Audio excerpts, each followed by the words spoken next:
lang. Tignan, nanginig ako. Diba? Ang ganda. Kasama ko yung pet. So this is my first time to do the bag raid since, you know, gusto ko lang naman pakita yung bag ko, bagong bag ko. Diba? Sosyalin, pero mumurahin lang yan. The details, diba? And it's from C. Gloca. Mag-bag raid. And dito lang naman ako sa baba. First thing first, ito yung pinaka-wallet ko. Lang oh. Pinaka-wallet ko to kasi hindi talaga ako nagdadala ng wallet. Lalo yung mga bag, yung bag ko kasi maliliit lang siya. First, this is my another wallet. Dito ko nilalagay yung mga cards ko. Walang laman yan. Of course, wipes. Importante yun. This is very important too. 71 pa siya. So, yes. This is a magic potion that I'm using. Pag nagda-dry yung lips ko, nagka-crack siya. So, gamitin natin. Maganda ito.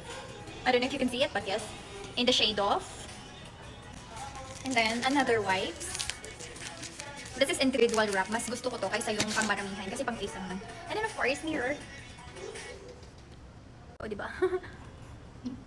Hindi ko Okay, above na yan. Is full. Kasi may dala kaming may dala akong from Caroline. Ito yung And of course, my watch. Hindi ko siya ginamit ngayon. Kasi, cute din to guys. I have to like this. My perfume. Ito yung ilalagay ko lang siya. And then, my coins. Yeah, that's it. Coins. Wala na.